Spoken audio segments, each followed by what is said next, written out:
Coming to get you, Barbara. They're here. Daisy, Daisy, give me your hands. Hey guys, this is Mike from Fright, and I just wanted to hit you guys up real quick because there's been a lot of Scream Season 3 news, and I just feel like it's kind of, in a way, my responsibility to bring some of this back to you guys, more specifically because I do plan on doing the killer theories for Season 3. Now, it's only supposed to be hold on, I gotta consult my notes, make sure I'm not giving any misinformation here, but it's only supposed to be a 3-night event sometime in March, and they haven't specified yet. Again, just let me say real quick, sorry about all that stuff, because that I've been out of the loop in these things, but I've been real busy over working Arrow in the head and all that kind of stuff. As you can see, don't even have fucking time to shave and shit, looking pretty crazy right now. But anyway, this is important, so I want to bring this to you. But it's going to be a 3-night event, and it's going to air sometime in March. They don't really know yet. But the coolest thing about it all, kind of cool, is cool as a Scream fan overall, I'll tell you that much, is that they are, wait for this shit, they are bringing back the classic Ghostface.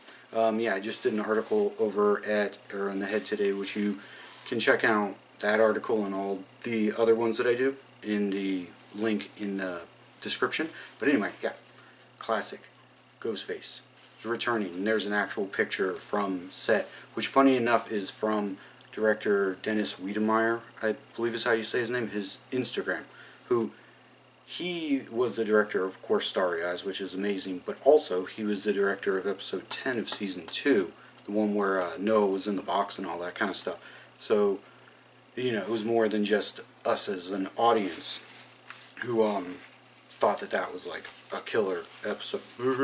No pun intended, a killer episode, so that's cool to see that he's back. However, I don't know what that means for this guy. Now, I personally love this mask, obviously, because I bought it, but I don't know what Queen Latifah's version means for this mask, you know? Brandon James, all that good stuff. I don't know where that leaves us on that kind of thing. But hopefully, what they do is they give us a little something as fans of the first one. I'm not expecting it by any means, but it would be really cool if they gave us something like the other characters from the TV show exist in this world, and maybe we get some kind of wrap-up, and maybe Brandon James alongside Ghostface. That sounds like good times to me, I gotta tell you. But anyway, on top of that, I'm just trying to get all these bits out real quick, is Scream Queen's Keke Palmer, among others, was recently added to the cast, which is pretty ironic considering, you know, she's the link between these two shows, which are basically the only two shows I give enough about to do these kind of videos. I mean, I watch like American Horror Story Cult and Twin Peaks. I love Twin Peaks. Twin Peaks was great, but be wary. It's very strange. You have to see the originals. But anyway, loved Twin Peaks.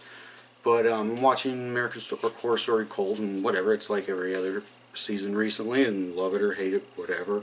I'll give it about 2 more episodes. But anyway, Keke Palmer and a whole bunch of other people have joined season 3.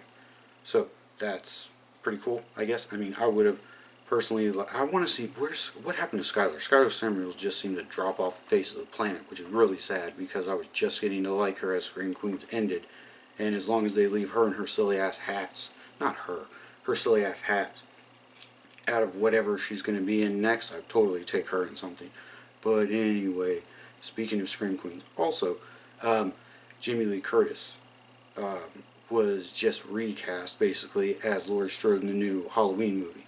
So, all the Scream Queens people are getting their due, because as we all know, the best thing about Scream Queens was always their cast. Specifically thinking back now, American Horror Story Cult, has a really good meaty role for Billy Lord. So that's very exciting. Chanel number, oh my god, I'm terrible.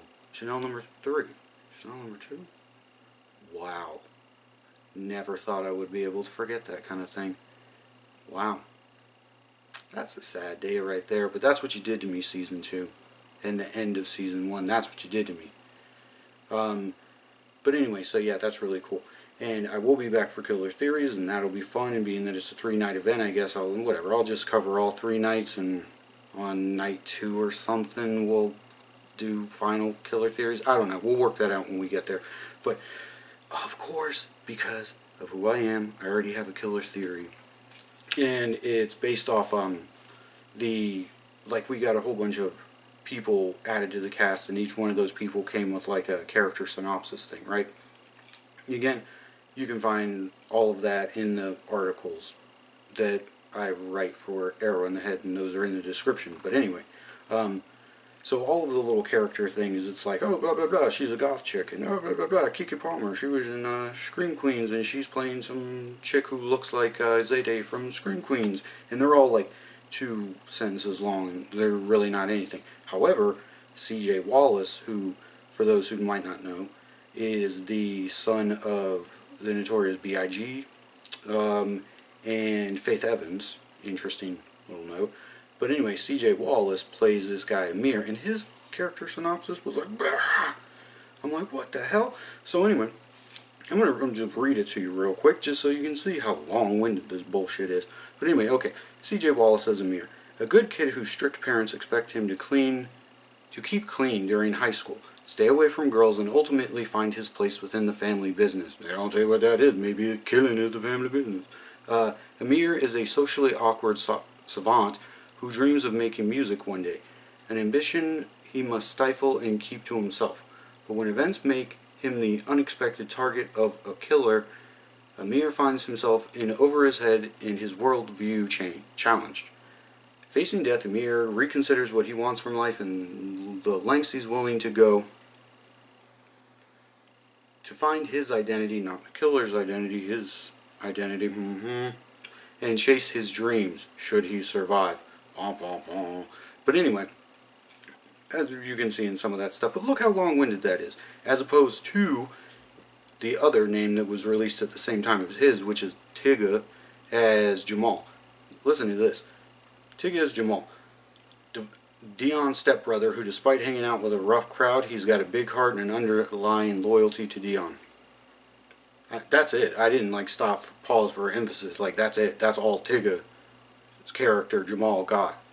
That's one sentence. And Amir's is, I'm not going to count them, but anyway, come on. Maybe they're giving a little bit too much away right there. But at the same time, there could be multiple killers. There probably will be multiple killers.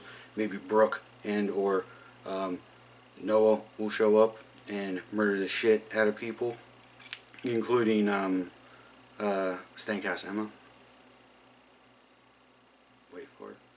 Including Stank-Ass Emma. Can you imagine we watch all 2.5 nights of this, and then all of a sudden the killer shows up and starts stabbing the shit out of people, and then other Brandon James comes and he starts stabbing the shit out of people, take off the mask, and it's Biggie and Faith Evans' kid or whatever, and Brooke and or Noah, some kind of centrifuge of the two of them, and they all they all gang up and they all just start stabbing Stank-Ass Emma.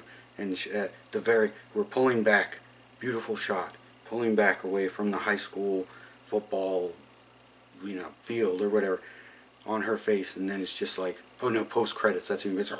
Scream, boom. Then post credits, Nick Fury shows up with his eye patch and bullshit, and he's standing at the field goal line, and he goes and he stands over Emma's body, and she wakes up, and he's like, oh Jesus Christ, oh I thought you were dead, fuck, and she just looks up and she's like, I feel you're betrayed. Yeah, gave that one to you. Expect more of that pandering to the audience. Come Killer Theories sometime in March for MTV Scream Season 3. Till then, I gotta get to some more shit. But just don't really bother to hit me up in the comments of YouTube, because I really don't have time to check those necessarily anymore, which is sad. I admit, that's sad. Just hit me up on Facebook at Frightflix, and I will talk to you guys there. And see you sometime in March with Scream Season 3 Killer Theory. Later on, guys.